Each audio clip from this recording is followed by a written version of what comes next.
It's also so cool to see the character development and see people find themselves in the WWE. I mean, I got to see Dom Mysterio do it in real time. Yep. We had our first WrestleMania together, right? And now he's got the most heat in the WWE. Oh, yeah. Ha sido más un padre para ella.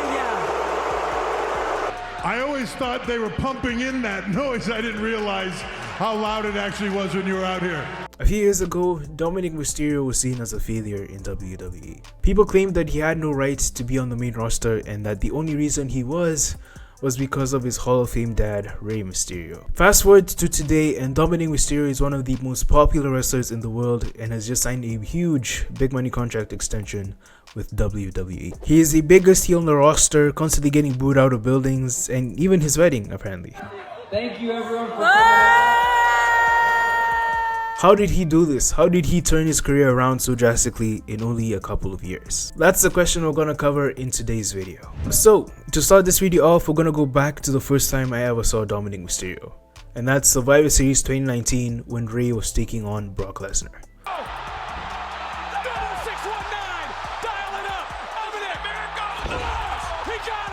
Now, I wasn't watching the WWE at the time for reasons, but I happened to come across this match and I couldn't believe my eyes. The same boy who was in the middle of a custody ladder match is now a full-grown man wrestling with his dad. It was pretty cool to see. The Mysterios ended up losing the match, but Dominic would continue to be Rey's sidekick for the next couple of years. Entering into the Thunderdome era of WWE, Rey found himself in a couple of notable feuds.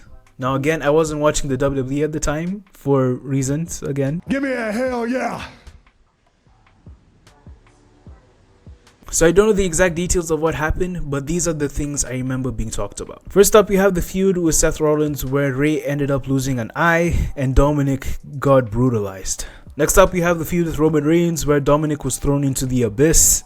You have Money in the Bank 2020 when Rey was thrown off a building. Yeah, the Thunderdome era was wild, man, and 2020 wasn't a good year for the Mysterios apparently. After seeing this, I'm starting to understand more of why Dom hates Rey so much. Like, where was Rey when this was happening? Anyways, despite everything that happened, they ended up becoming WWE Tag Team Champions in a pretty sweet moment. Around a year later, one of the most influential groups in modern WWE history began, as Edge created the Judgment Day along with Rhea Ripley and Damian Priest. Now, what does this have to do with Dominik Mysterio? Well, I think you know already. This isn't a video on Judgment Day, so I'm gonna skip over some stuff, but the 1.0 version of this group was interesting.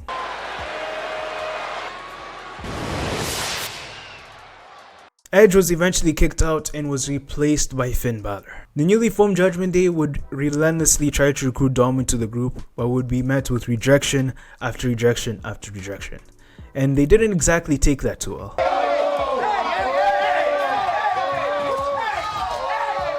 Edge, feeling slighted after getting kicked out, wanted revenge, and he looked to team up with Rey Mysterio to take on Finn Balor and Damian Priest at Clash of the Castle 2022.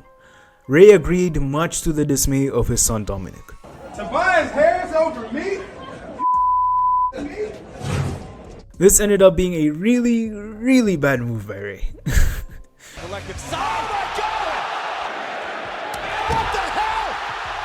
Looking back at it now, this pay-per-view ended up being so influential to how WWE is today. Like, it's crazy to think about. Following Clash of the Castle, Dom revealed that he was tired of living under his dad's shadow and laid out some pent-up resentment towards him. This was the beginning of a great feud that would ultimately conclude at WrestleMania 39. Well, kinda.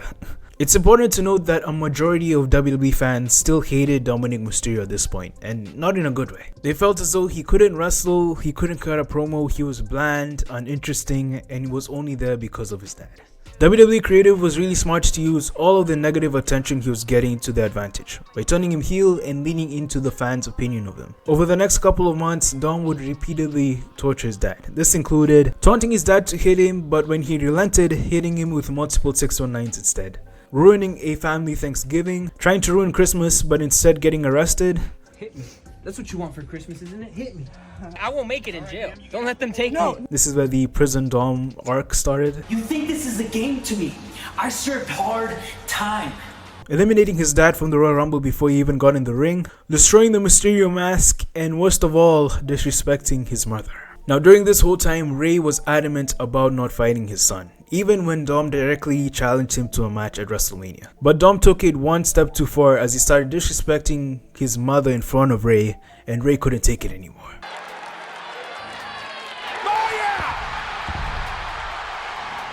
The stage was set for a big-time WrestleMania match. Father versus son, Rey Mysterio versus Dominik Mysterio.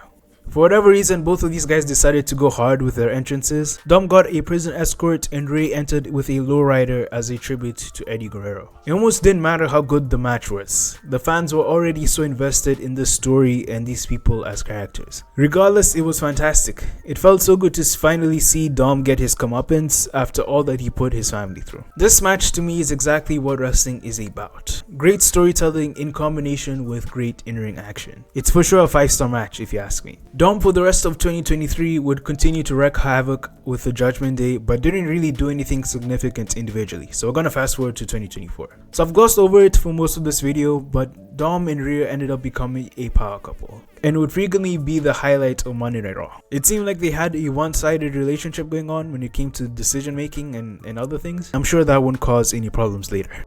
Rhea, after successfully defending her Women's World Championship at WrestleMania 40, unfortunately got injured the next night on Raw. This was a legitimate injury that kept her out of action for a couple months. During that time, her rival Liv Morgan turned her eyes towards Dom. Okay, rewinding the clock a little bit, Rhea and Liv used to be a tag team together until Rhea ultimately turned her back on Liv. Look out! Riptide at the expense of Liv Morgan! Liv Morgan, in seek of revenge, wanted to take everything from Rhea Ripley, and that included the Women's World Championship and Dominik Mysterio. So this is where the love triangle drama starts. Liv would relentlessly pursue Dominic despite getting rejection after rejection, but soon enough, just as she was about to get a yes, Rhea Ripley made her return. With Rhea back, Dominic had to make a choice. Does he go with Liv Morgan or does he stay with Rhea Ripley? How does she feel about what you do? Woman's a saint, man. Really? Shout out to Marie. Yeah, she's honestly the best. When Rhea licked my face, the first text I got from her was, "There's a tarantula in our garage." So Unrelated. Nothing. Yeah, it's just crazy, man. It's crazy to see, because Rhea's definitely, I don't know, bro. I don't know. Even the way I see Liv interacting with you sometimes. Yeah, that's just a whole nother situation. That's just like a whole nother, what is it, can of worms? Yeah, yes it is. Right? You are in a love triangle, brother. Dom is a lucky guy, that's all I have to say. He ultimately made his choice at SummerSlam, turning heel as a heel and siding with Liv Morgan.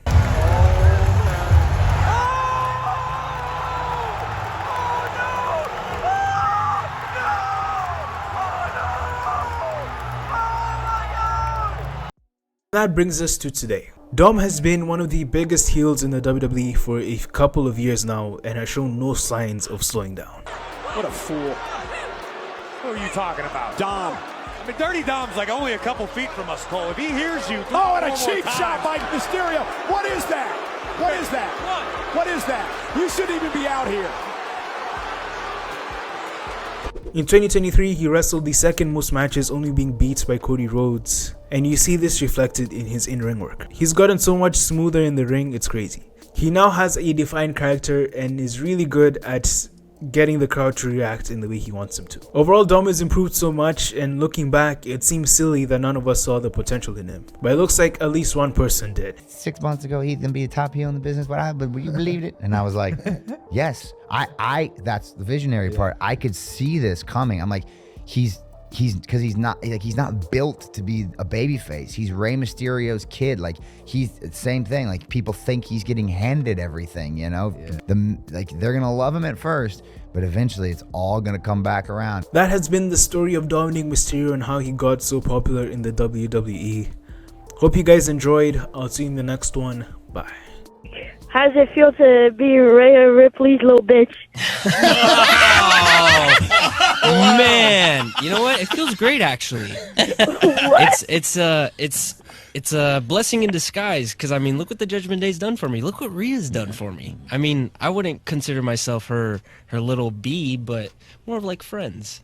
You know? Welcome to the Deep Cut. This is the section of the video where I talk about things that came up in my mind as I was creating it. And one of those is, in this feud, is Liv Morgan technically the babyface?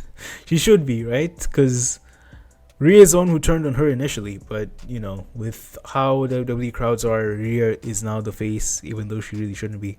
Yeah, it's weird. The same thing is happening with the Bloodline right now. Because Roman really shouldn't be a face. All he did was leave. He really shouldn't be a face right now. But that's wrestling. Another thing which I wanted to mention is Dominik Mysterio is hilarious. His interview with Logan Paul was so funny. Like, he just was cracking me up throughout that whole show. Especially when he brought up Japan and then the way Logan got all squeamish. That was very funny. I just came back from Japan last week. Great place. Like, Really nice. it was really nice. Yeah, I'm sure you guys had fun. We had a blast. We've been hoping to go there. For some You guys reason, haven't we been to have. Japan? Well, You've never been? There's a great. I had prior obligations. No, you gotta go, dude. Yeah, that's very true. I never thought about it that way. For me, it's kind of just like, What happened to your voice? well, what do you mean? Something definitely happened. it was like, you ever see Pee Wee Herman as a kid? No, who's Pee Wee Herman? See, just We're back. Oh, that shit was crazy. It's fine. This is Okay, I have a question for you guys. You can let me know in the comments. But is the Women's Championship revolving so much around Dominik Mysterio a bad thing? This has been a take I've seen constantly on Twitter. And I'm not really sure how to feel about it. Because on one hand, yeah, it is kind of extreme. Like, it's not my cup of tea when it comes to wrestling, like this telenovela stuff. Like, I'll still watch it, but I'm not overly engaged with it, if that makes sense. But at the same time, when it comes to wrestling, you need variety. So yeah, I'm not really sure, man. Where do you guys fall on that totem pole? Okay, and the last question which I have for you guys is, what is Dominic's ceiling in WWE? Can he potentially become world champion one day? I think for sure, man. There's no ceiling on this man.